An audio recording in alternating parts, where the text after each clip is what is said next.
Ladies and gentlemen, our service today honoring the memory of Joyce Berger. Before we begin, please, if you have a cell phone or pager, please take a moment to kindly turn them off or place them in silence mode. Thank you.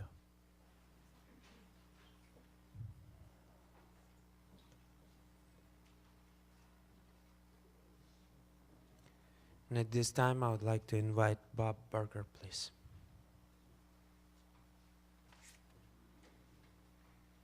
This is very much like the largest Passover my mother's ever done. Also, for those of you who might be fans of what I do for a living, we are blessed to have Bugs Bunny, Goofy, Porky Pig. This is like a who's who of yeah. So this is for a fanboy. This is fun. So a couple things. First of all, thank you everybody for coming. There's one person who really, really, really would love to be here, and that's my mom. She would like to be here to tell me you should have worn a dark jacket. To be very, very pleased at who was here, and to go back to the house to oversee where I put the food, because you know I did it wrong. But thank you guys for coming. There's a rabbi convention this week. Pardon me? I swear to God. There's a rabbi convention this week. So I called the temple and I said, what do we do? And they said, well, they're all busy doing their, I don't know what they do. I know what we do at voiceover conventions. I don't think that's what they do at rabbi conventions. So when my dad passed away a few years ago, we sat down with the rabbi they gave us, who we didn't really know. And he said, well, tell me about you guys, tell me about your dad. And he got up here, and he talked as if he knew my dad, and it kind of bothered me because it was kind of hypocritical. So my dad would be extremely pleased, and he's laughing right now because the agnostic voice of a pig is going to officiate Mom's memorial. And I will tell you guys that writing all of this out has been hard because, well, first of all, we have the room for an hour. After an hour, we're leaving. We're going back to our house, and we're going to eat tons of food.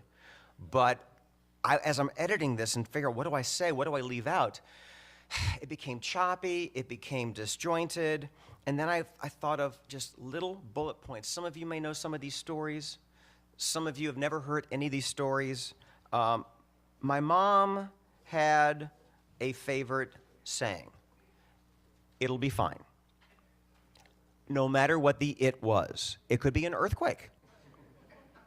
There was the time that there was smoke coming from the kitchen, from the ceiling during Passover or Thanksgiving, I forget which, and we all ran outside, and I think Billy Hayes grabbed the turkey or something. Yeah, the vegetarian grabbed the turkey.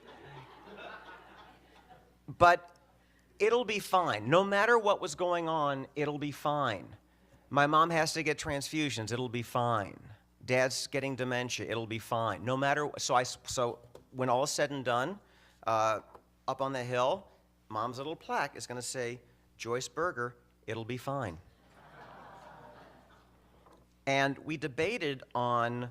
My dad has a wine bottle on his plaque. We debated on what to put on Mom's plaque. We thought about everything from the state of Texas, or to a telephone. For those of you who knew my mom, right now she's on the phone, and you're not home to get that call.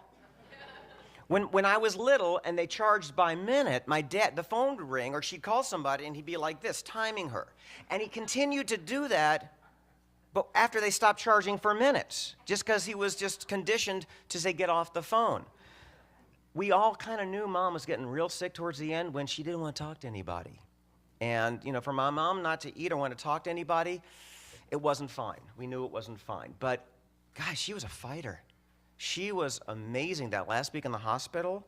My mom loved a few things, most things more than herself. She loved family, and she loved friends so much. I mean, this is awesome, you guys. Thank you. Again, she would love to, she's looking down right now, but she would love to be here. Her hairdresser, Tiffany, is here. I mean, come on. When Tiffany walked in, I had Jewish guilt, and I'm like, do you want me to keep the appointments on Friday? I will cheat on my barber, I promise. My mom loved life to the point where she got excited over a good meatball. With the Gersons, she called me up. She goes, I had a fabulous meatball. And I'm like, I'm happy for you? That's good. No, she was excited about the littlest things. The phone would ring. My mom loved a good tragedy. As you turn on CNN, you see terrible things happening. My mom would call me up, not quite giddy, but there was an enthusiasm about it that she just drank up. Bottom line is, my mom loved life. And my mom, bless her heart, had the flaws that we all have. Her biggest flaw was procrastination. My mom procrastinated to the point where she would put off procrastinating. That's how much she put off. Why would she put it off and deal with it later? Because it'll be fine. We'll deal with it later. My mom was born in Houston, and in 1960, she was visiting an aunt in St. Louis who set her up on a blind date with my dad. And my mom thought he was rich because he belonged to a country club. Ooh. Now, what she didn't realize is they couldn't afford that country club.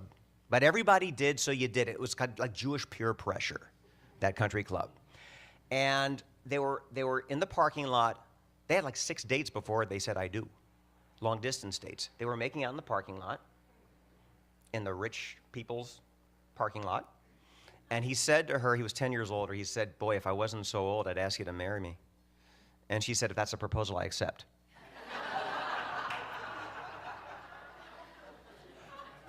And my dad said, shit.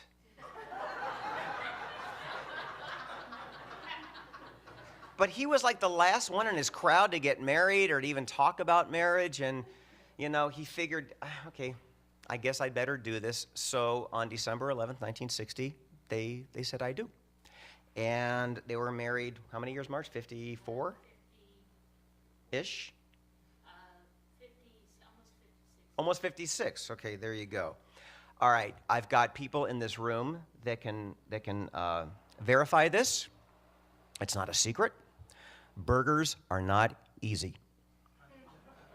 It is not easy living with a burger. For those of you who are my friends from work, that's my real name. I know it's confusing. My real name is Berger. Somebody had Bob Berger when I joined Screen Actors Guild. I'll tell you about that at the house later. Hi, honey. Have a seat. There you go. Burgers are not easy. My mom was amazing because a saint. Yes, my mom was a saint. And my dad, by the way, I love all of you people, all of you burgers. My dad was considered the easiest of the burgers, okay? He wasn't very easy. He was considered the happier burger, the calmer burger. No, they all had burger tendencies. And my mom was amazing with the burgeritis that my dad brought to the family. And my mom's life was not easy because a few years after they were married, I was born with a bad leg. A bad leg to the point where some of the doctors said, amputate from the knee down, he'll never walk. And my mom said to the doctor, it'll be fine. My mom figured if I don't walk, if I have to do it in a year, 2 years, it'll be fine. He won't miss that leg anyway. And, you know, being a burger, you show me food, I'm going to walk to it. I walked when I was, you know, when kids start walking. So, it was a cousin doctor that said we should amputate. So, I'm glad my mom didn't listen to that, and it was fine. A few years later, my sister was in a very bad car accident, and this was a tough blow for a newlywed couple, and sometimes it'll be fine isn't enough, but my God, it was fine. Why was it fine? Well, because my mom, the most important thing that my mom taught me was don't wear your emotions on your sleeve. Don't dwell. Don't be a victim. and walk out of the house whether you feel it or not with a smile. Fake it. And eventually, maybe later that day, maybe in a month, maybe in a year, that smile's going to be real. So that was my mom. I mean, she might have shared with you people how she was doing, but she probably only with a few shared the truth. Because the truth was, 10 years ago, she was given 5 years. And my mom lived on transfusions because medicine stopped working. My mom looked forward to those transfusions. Why? Because it got her away from my dad. She put her feet up. She had a TV. We finally got her the iPad so she could email. They brought cookies. My mom loved those transfusions, and she loved those nurses. And those nurses would say to me, "We love your mom. We've got people that are here who aren't nearly as sick as your mom, and they walk in with a cloud, and your mother goes up to everybody and knows them by name and hugs them." And my mom would bring baked goods for everybody. So that was my mom. That was her attitude with life. And I took it with me. And I got to tell you, I think as an actor, it helped me. Because as I teach animation voiceover, and I have students that will say to me, "How do you deal with a rejection?" Well, I'm not rejected. I'm just not selected. And it'll be fine. It really will. I'm blessed to have this opportunity to even audition. Whether I get it or not, it's out of my hands. But I think because my mom had this wonderful attitude of just put a smile on your face and don't worry about it, it'll be fine, really helped. So those of you who are actors in this room, I swear to you, it will be fine, no matter what. We moved from St. Louis to Cincinnati, and then we moved to Los Angeles. And I was a little kid who said, "I want to be Porky Pig when I grow up." And they didn't move here for me. It would have been nice, but no, my dad took a job here. And my mom was so supportive of my career, to the point where she drove me to every class. They paid for every workshop. We got to see Mel Blanc doing his thing in action. She gave him a line that they used in the cartoon.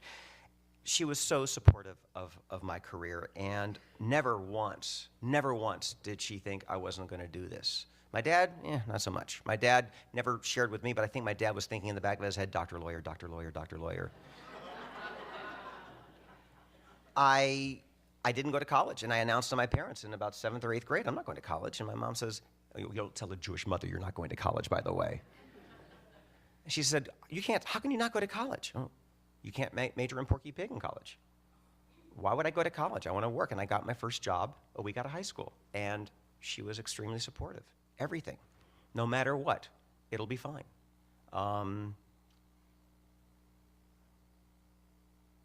The coolest part about booking that Porky Pig the first time, after I don't know how many years of saying I'm going to play this character, I had just moved into my first condo, and I was at a job when my mom was waiting for a couch to be delivered. And she got to take the call from my agent that I booked it for the first time. And that was, to give her that gift, that was an awesome gift to give her. And then we went out for dinner that night to celebrate, and I ordered pork chops. Because I figured, what the hell, you are what you eat. All right, I've got more, but I want to pass this over to my sister Margie, who's going to come up here and do her thing.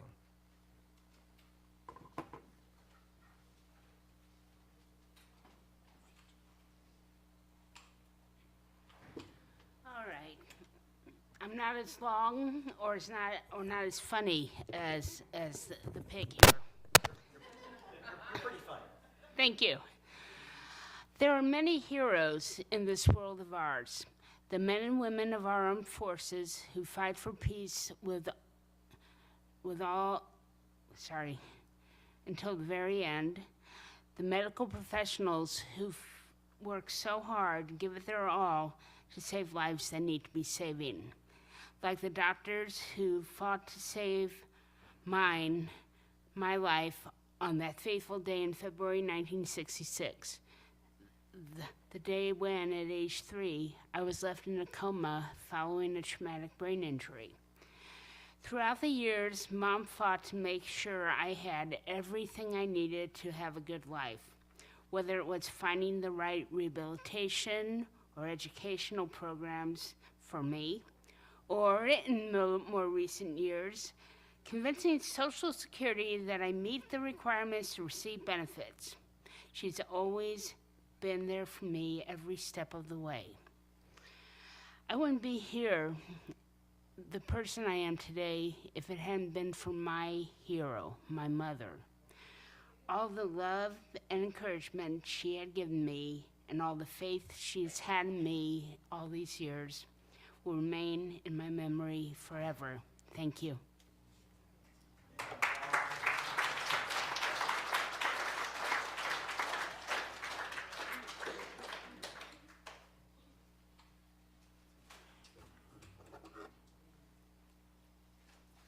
Marge, you take the dis out of disabled. That was amazing.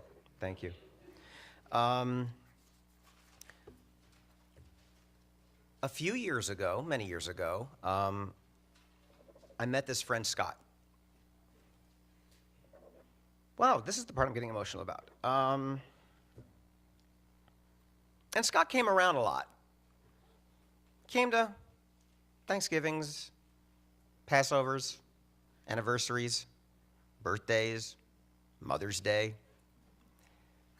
He stayed in the hospital room when I had my gallbladder out. Now, I was not out with my mom or dad, but Mom was like, okay.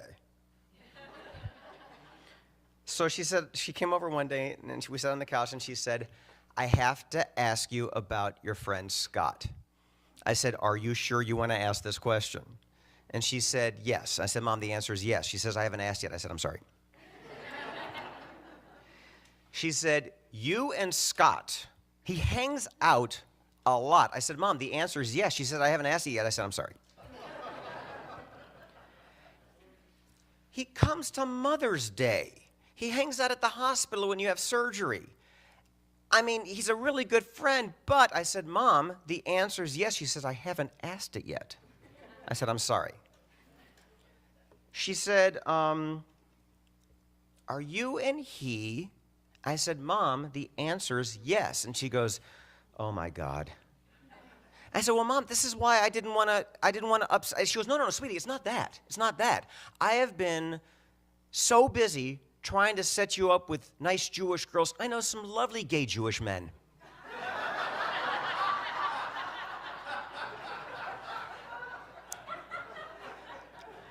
I said, that's the issue? The Jew thing? This is coming from the lady who had a menorah next to the Christmas tree growing up. Who would not just call you about the great meatball, but the best BLT in town. So at this point in our lives, my dad was starting to have dementia. Not terrible, but getting very, very forgetful and repeating himself. My dad, who had a huge heart, was more like Archie Bunker than Will and Grace in his sense of humor. And I said, you know what, Mom? With Dad's dementia these days, I don't want to upset him. And I also don't want to have to come out every day. Somebody with dementia that you have to come out day after day, that is tiring.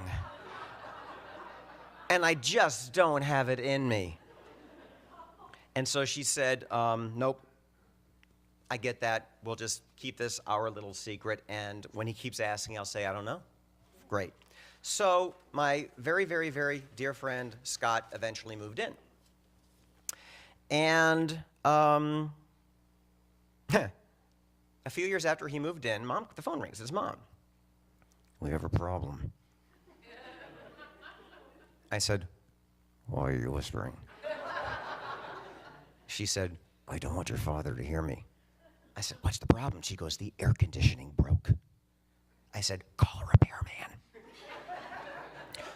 She goes, he wants to come to your house. I said, I have a roommate. She goes, I know.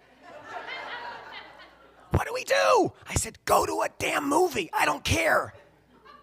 But do something. I said, okay, Mom, where is Dad right now? She goes, he's pouting in the car. He's really pissed off that I won't let him come to your house. I said, is the car engine on? She goes, yes, it's hot out. It's the middle of summer. The air conditioning is blowing. I said, is the garage door open? She goes, oh, shit. And she goes outside. And she opens up the garage door. He didn't really understand why she was doing that. She comes back in. She goes, what do we do? I said, I don't know. I'll call you back. I talked to Scott, and I said, let's just tell him. Okay? And Scott goes, do you want me to come over when you do this? And I said, well, he goes, you know what? I think you need to do this by yourself, and I will have my cell phone with me. And if you need me, give me a call. So I called Mom, and I said, all right, Mom, let's tell him. Why don't you guys come over? She goes, he wants nothing to do with you. He won't come over. He won't talk to you. He is pouting in the bedroom. I said, all right, I will come over there, and we're going to tell him. And she goes, but we can't let him know I knew first. I inherited my acting skills from my mother. I said, okay, so we will pretend like you never knew any of this, and I will come over. And I walked into the bedroom, and Dad is like this. Won't even look at me, pissed off. And Mom's sitting there and my mom was just fiddling with something because she was really nervous about what was going to happen. And I said, Dad, I have a very, very legitimate reason why I didn't want you guys to come over. And all of a sudden, he went from this to dad mode. He goes, are you okay? I said, oh, I'm fine. Yeah. He goes, are you sick? I said, no. The house is okay? I said, yeah. And I told him the truth. And he thought, and he goes, is he good to you? I said, yeah. He goes, do you love him? I said, yeah. And he goes, that's all I've ever wanted for you. And my mom goes, honey, do you understand what Bobby's saying?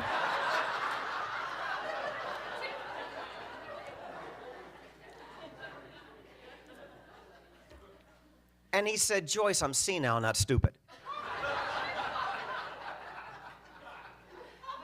And I said, Dad, do you remember a few years ago when you were over to watch the Emmys and Will and Grace was nominated and you said, isn't that fag show? This was not on the top of my list to talk about with you. And he goes, I came from a different generation. We talked differently. We joked about things differently. What came out of my mouth was not necessarily in my heart. It's generational. And I love you. My mom had a pot roast cooking, and there was no air conditioning. So she said, why don't you bring the pot roast over to our house? And I'll call Scott, and let's have dinner at our house. I called Scott, all is good. Scott comes home, Mom and Dad are there.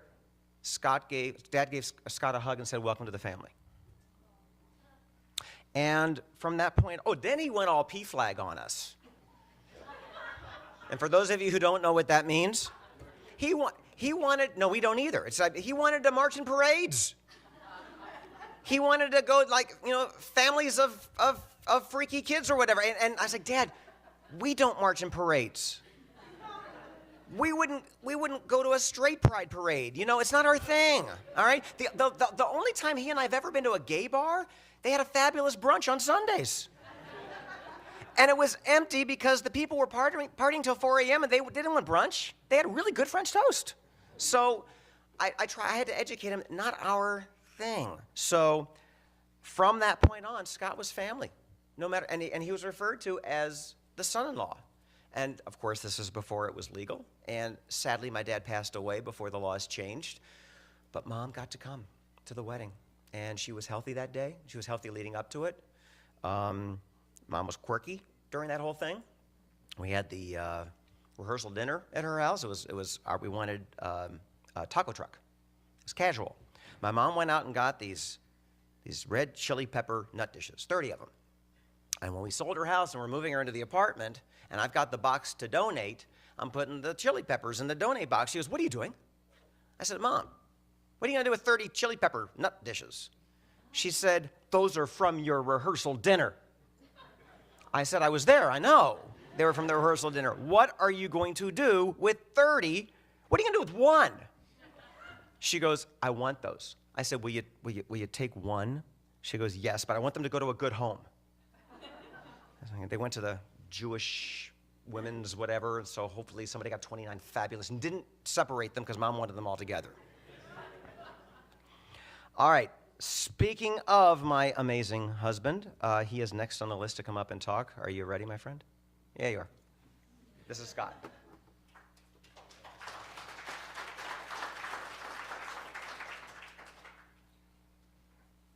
So I get to follow him, yeah. So thank you, Bob. Or, as the Orthodox rabbi who lives across the street calls you, you're this Jewish one, right? Yeah. Everything you hear today is true, actually, sadly, surprisingly enough. So I just wanted to say a few things. This is, as you can tell, this is a celebration, and this is what Joyce would want. So, as you've already been able to determine, there's going to be a lot of laughter. There'll be some happy tears. But mostly, I want everyone to just remember how grateful everyone here is that we got to know Joyce. The first thing I thought of when I wanted to talk today is, I can't think of a name that is more appropriate for a human being than Joyce. I don't know how her parents got this right, but just had a sense that there was going to be this lively person that would show up in the world. But the first three letters, Joy. I mean, there is no better way to describe my mother-in-law. Just joy. These pictures, if you've been watching, it's just happy. Since I've known her, she thought she was 38 years old and pulled it off pretty darn well. And that's Joyce, yeah. I have notes here if it rains, but it didn't rain, so I'll skip that. So as Bob mentioned, and we're going to have a little parallels here, but as Bob mentioned, Joyce, aside from not being able to physically be here today with us, and I mean physically only, I think she is definitely with us, man, she really would have loved to make the phone call to let everyone know the scoop of what happened. So yeah, that's Joyce. You heard a bit from Bob on that, is that, yeah, Joyce loved people, she loved scoop. Got a little dark at times, just if it was really bad news, it was kind of cool, because she got to know and share with people, did you hear about the thing? But just, it all came from love. It took me a long time to figure this out, because I was just very confused by a lot of this for a long time. But it's all from love, and just really, just a genuine interest in people and what's happening, and that phone would ring. It was just pretty wild. So Joyce, as Bob was saying, just very loving person. When the sort of truth about our relationship surfaced, there's nothing about Bob's story that's untrue. The gender mattered nothing. The goy thing, yeah, was a little bit of an issue. A little bit of an issue. Until power tools. Some of you know this already. I love fixing things. I'm very anal retentive. If I see something broke, it needs to be unbroken. And Joyce and Tom had a house that was a bit older, and I would show up with tools and sort out whatever needed to be sorted out. And all of a sudden, the not-so-Jewish thing is not such a problem anymore.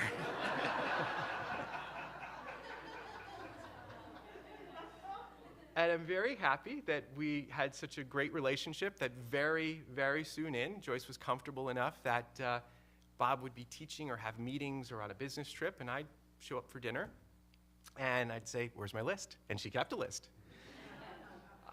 She also insisted, regardless of how small the part or the trinket was, that she had to pay me back for the little parts that I would bring over. I may have fibbed to her a little bit. I don't think she bought it, but you know, there's a lot of free things at Home Depot.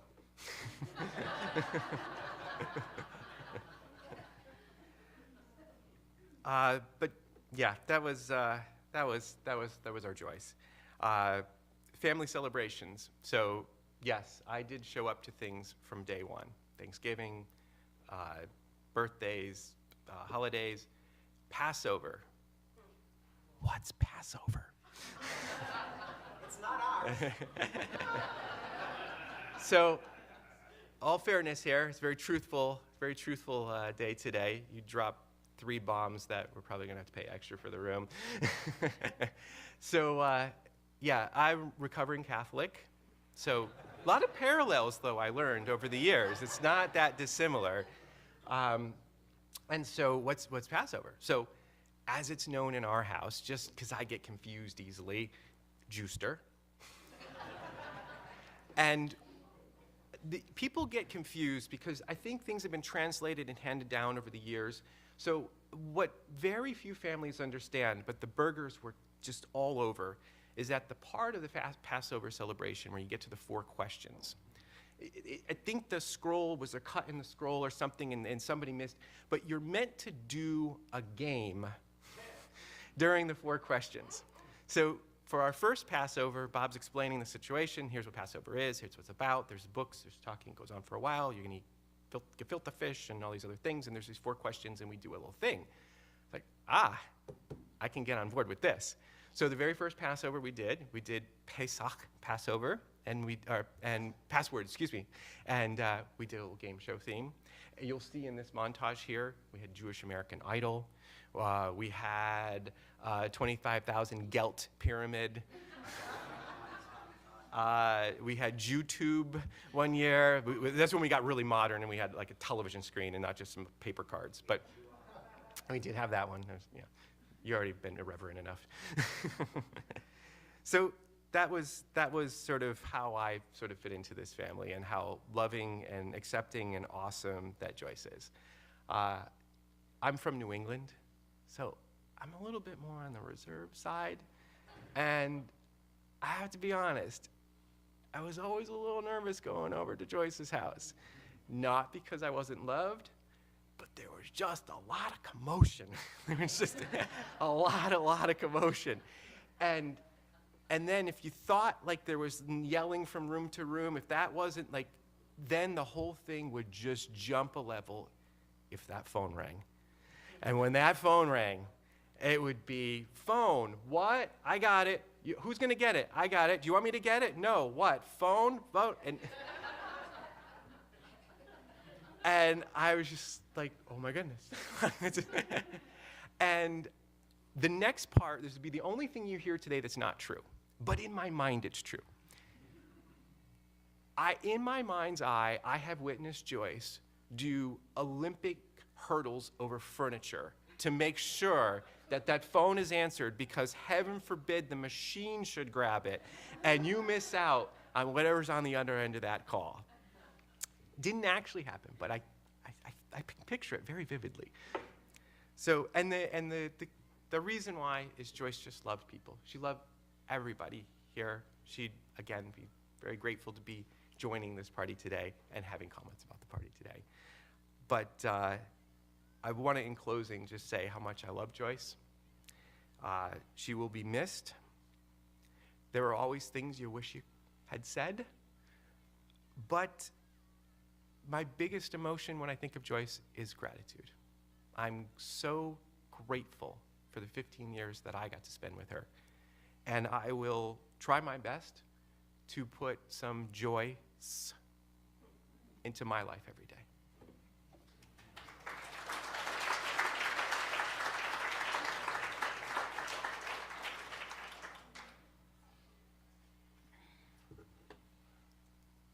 Get him an agent, he's good.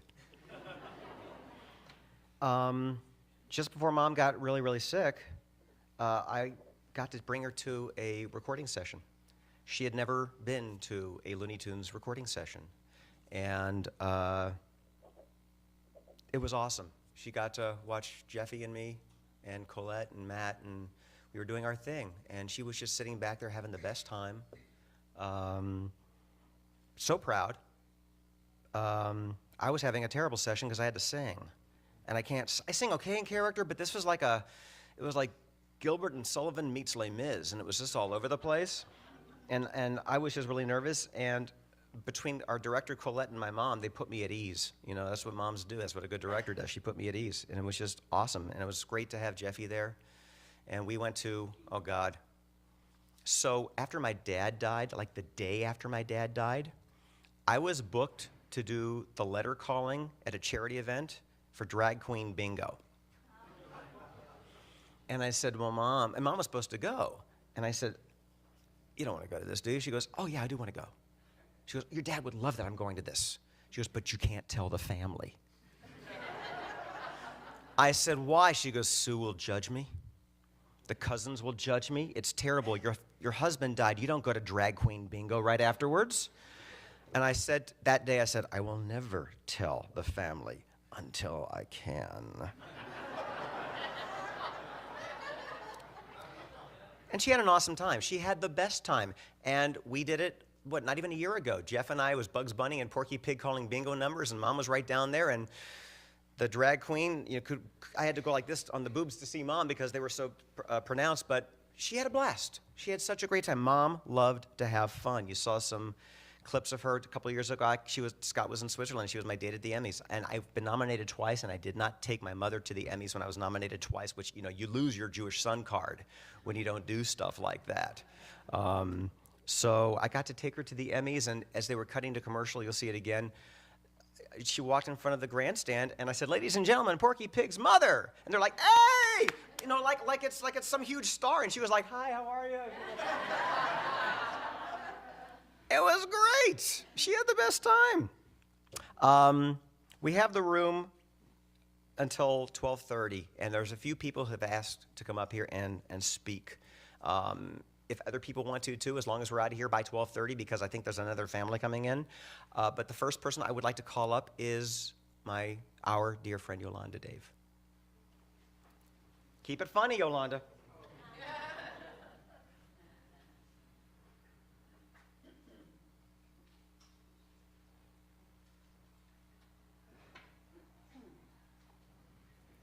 Good morning.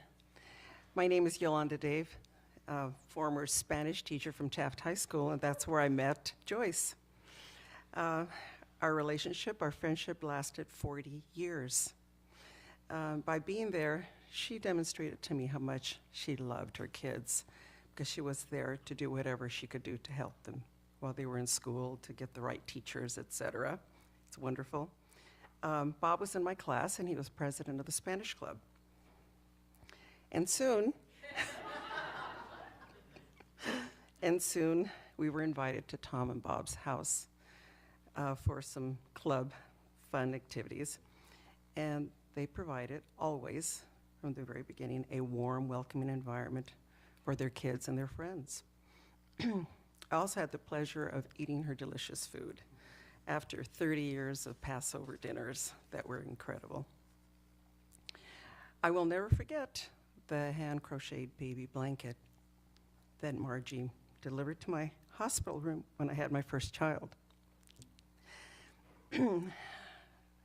When Joyce faced her challenges with Tom's declining health, Bob and Scott, to whom she happily referred to as my boys, and her loving daughter, Margie, never left her side.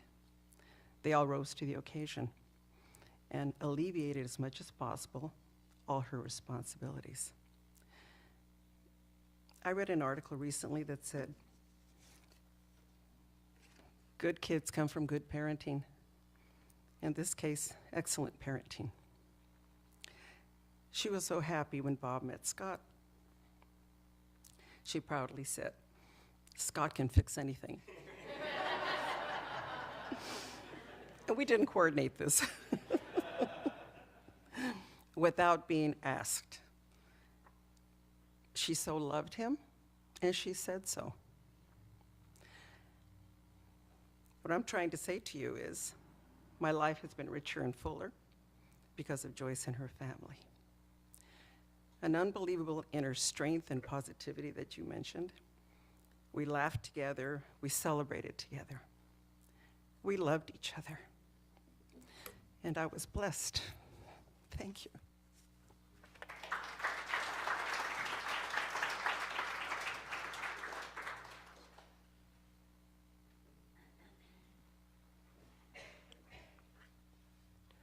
Yes, Scott looks at me. He was, "You were president of Spanish Club?"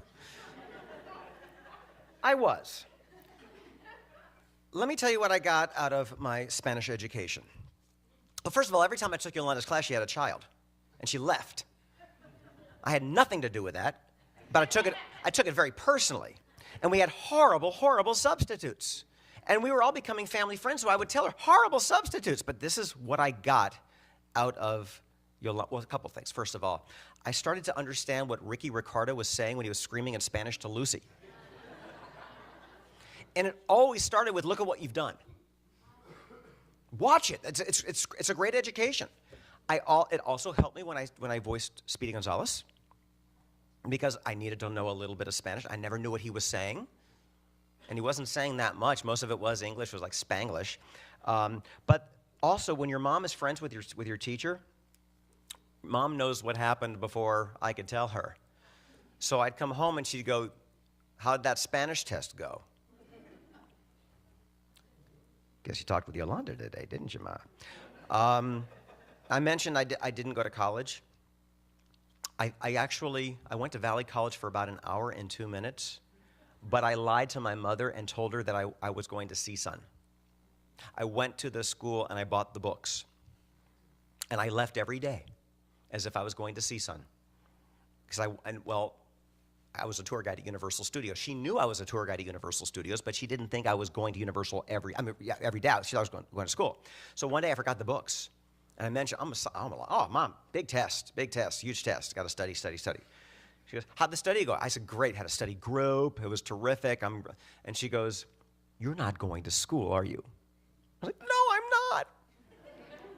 And she was really, really devastated that I wasn't going to school. And she goes, why did you lie about it? What I found out was she wasn't angry that I lied about it. She was pissed off that I wasted the money on the books. That's what really pissed her off. "You spent all that money on these stupid books." I said, "I can sell them back, Ma." It all turned out fine, by the way, as far as education and career. I've known Yolanda since I was 14, 15. I've known, where is she? Where's Nikki? Hi, there you go, hi. I've known our next speaker since she was 14, 15. She was my student, my cartoon voiceover student. I went to her prom. I wasn't her date. I was actually Yolanda's date. But Yolanda and I were chaperoning, and there's a picture of us somewhere, I think, with, you've got high hair, and yeah, and I've got an obnoxious, I think, tails or something, yeah. So this is Nikki Breyer.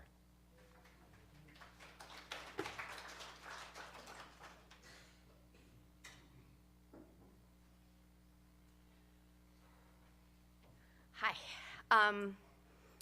So Bob's right. I met him when I was 15. He was my first voiceover teacher. He took me under his wing at 15 and said, "Oh, you should do this, you should do that," and got me into all these different classes that my mom had to drive me to. Thank you, Mom. When I was 18, I was invited to my first Passover at the Berger house. It was right before I was leaving for college, and Bob called me and said, "I want to invite you to Passover." And I was like, and I'm Jewish, so I was like, "That's amazing." And he's like, "However, we do Passover a little differently in my parents' house. It's not actually during Passover. It's the most convenient Saturday after Passover's over." I was like, "Okay." And we read the Haggadah in really weird voices, and it's all voice actors, and I was like, I'm in. So it was by far the coolest experience I had ever had as a young Jew. And I left for college, and Bob and I spoke a lot and wrote letters. This was before email and cell phones.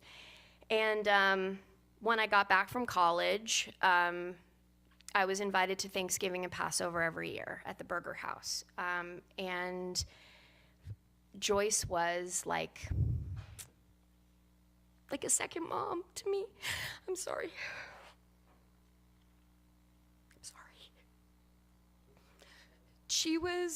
She and Tom were the most welcoming people you could ever want. My fourth or fifth Thanksgiving there, I would do Thanksgiving with the Bergers, which was on Thanksgiving, and then I would leave and I would go to Thanksgiving at my grandma's. So we always called it fourth meal, because I would eat a lot at the Bergers, and then I would eat a lot at my grandma's. And my fourth or fifth Thanksgiving, Tom sits me down and he says, "We have to have a talk." And he's like, "Joyce, come here. So we're sitting down, and they kind of corner me. They had this kind of sectional couch. And so I'm in the middle, and I have Tom on one side and Joyce on the other. And Joyce puts her hand on my leg, and she says, when are you and Bobby gonna start dating? And I was like,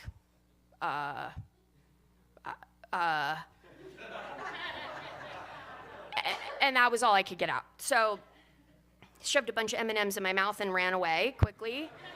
Fast forward to, I moved away to New York. I met my husband there, and we came back for Thanksgiving, and I said, oh, you're gonna love this. We go to my friend Bob's house, and we do Thanksgiving before we do Thanksgiving at my grandma's. And he was like, all right. So we go, and we're sitting there, and I introduce my fiance, Glenn, not fiance, boyfriend at the time, to the Bergers. And Bob, I think you had met him before. And so Tom, a very lovely conversation, and Tom is very sweet, and Joyce is very sweet. And then they both look at me and they go.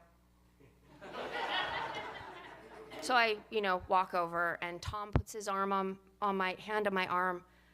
Are you sure this is the one? Yeah, Tom, I'm pretty sure. And Joyce says, are you sure?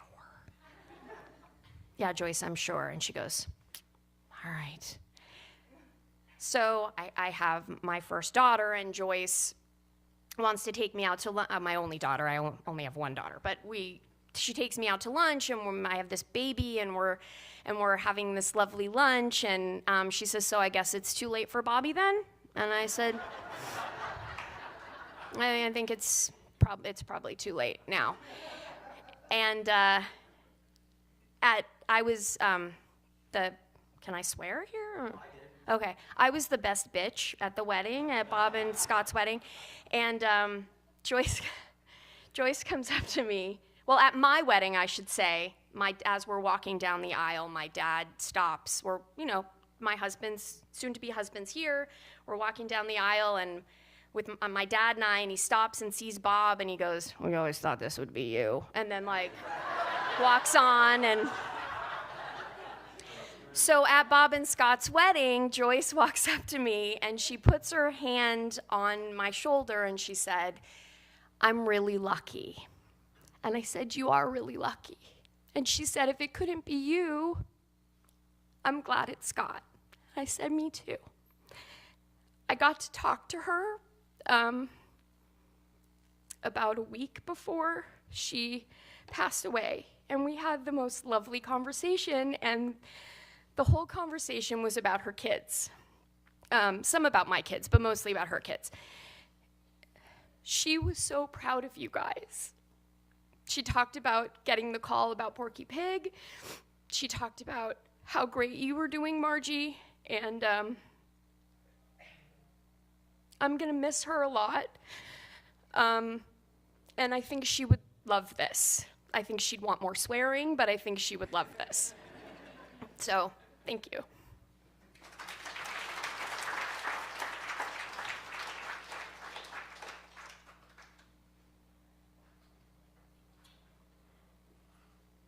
Nikki's grandma also gave us Haggadahs to use because thank you very much. But what's fun about another family's Haggadahs is when you open them up, you've got matzah crumbs from previous years. Matzah doesn't go bad because it starts bad. So I'm opening these up and I'm like, I'll bet this is Encino from 1973. Oh, look, it's Encino in 1978. Yeah, our Passovers, which we've talked about, we're going to bring back. We haven't had them for a long time, but I would get literally people calling me saying, "Can I get on the list?" And I'll keep you in mind. It's a hard ticket to get, but I'll keep you in mind. And they were fun. We all read in our funny voices. When you've got Goofy doing Goofy and Porky doing Porky, it's just, oh God, the 4 questions like Porky Pig every year. That's how it all started. So, gotta wind things down, guys, because they're gonna need the room for somebody else. And I have so much more I could cover, but we're going back to my house afterwards. Scott and I are gonna be hosting a thing at our house, and we're gonna have a blast. And please come and eat and drink, and we'll keep talking about Mom if you want. The day before Mom passed away. There was something in me that I thought, I think this is it. There's something I just felt this is it. And I thought, I've got to talk to her and tell her how much she meant to me. So Mom was in and out as far as being lucid. That whole week, she was in and out. So I said to her, Mom, are you having a good moment? And she goes, very, yeah.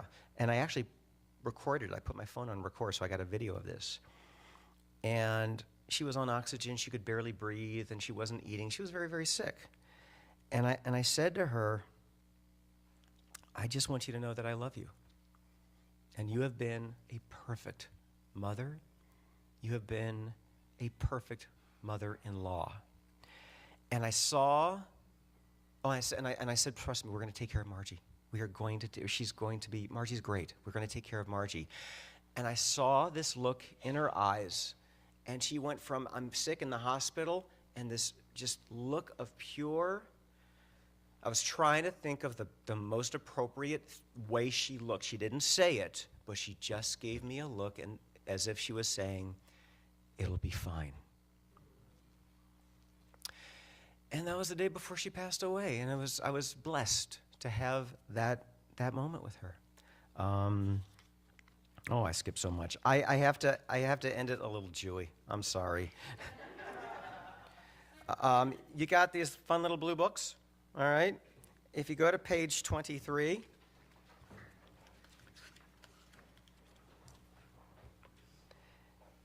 the English portion, because Hebrew is Greek to me. This is the mourner's Kaddish, and we will read the center part together. You guys got, and it goes backwards for those of you who are, not quite Jewy. There we go. Magnified and sanctified by God's great name throughout the world that God created and governs by divine will. May the kingdom of God be established during your lifetime and during your days, and during the days of all the house of Israel. Yea, speedily in the near future, and let us say amen. And together, may God's great name be blessed forever and ever. Exalted, glorified, and honored by the name of the Blessed Holy One, whose glory is beyond all blessings. Hymns and praises that people render, let us say amen. May great peace emanate from heaven and good life for us and all Israel, and let us say amen. May the one who makes peace in the heavens make peace for all of us, for all of Israel, and let us say amen. And if we can all just together, on the count of three, say my mom's favorite saying. 1, 2, 3. It'll be fine. Thank you, guys.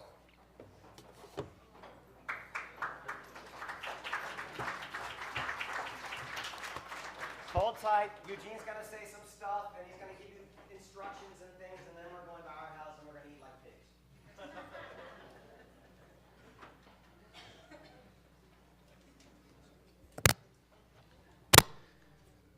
Ladies and gentlemen, this will conclude our memorial service. Thank you all very much for being here today. On behalf of the family, you are invited to Bob's and Scott's home in Woodland Hills. I have prepared the address and driving directions to Bob's and Scott's home. They will be handed out as you exit the chapel. Ladies and gentlemen, you may exit the chapel following behind the family through these double doors to your left.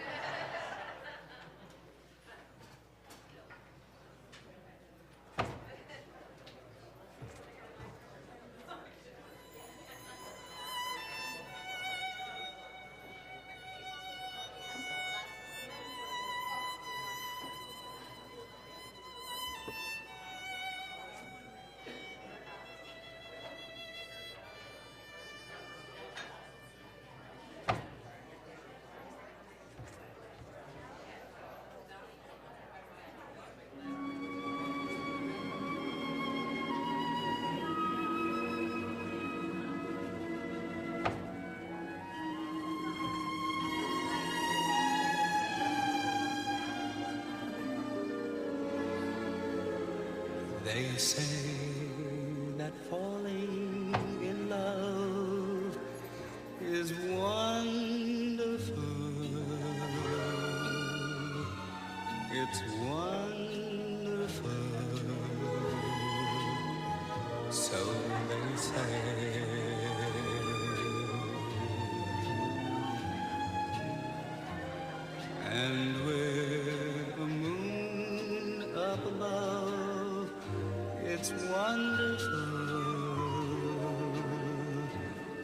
it's wonderful. So they tell me.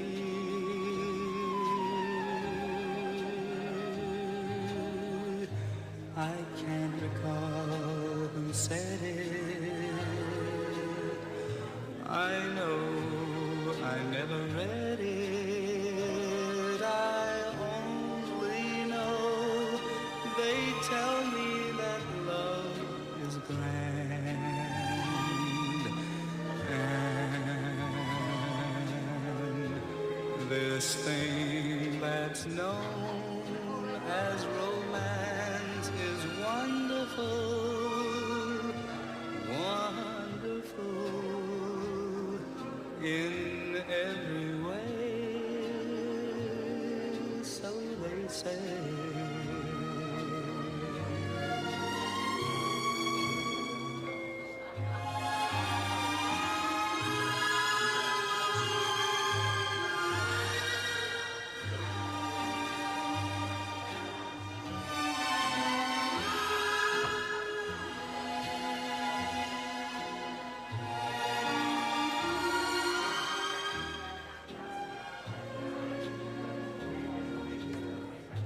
I can't recall who said it. I know I never read it. I only know they tell me that love is grand. And this thing that's known as romance is wonderful.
I think we should all start writing and saying that he should be running the place. He should be. We'll run it into the ground, but still, he should be running the place. He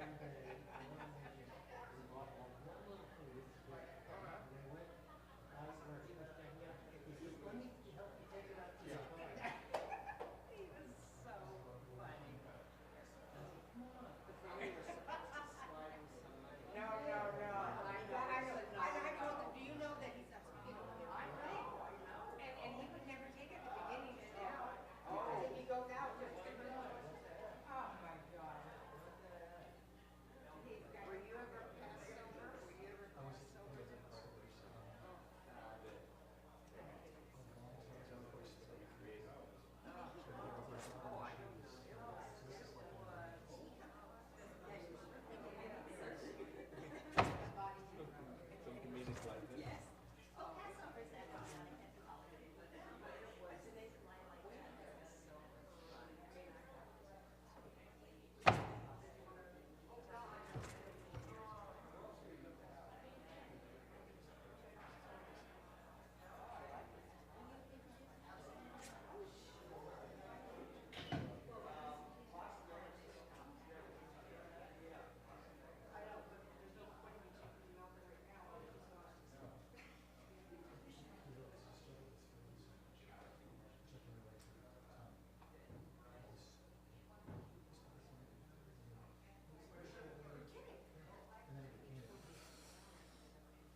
Yeah, he got the cards and the pictures.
right now, and then we can bring the powder.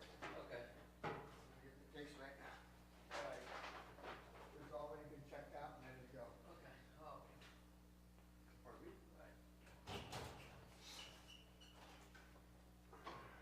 Okay, everybody's out?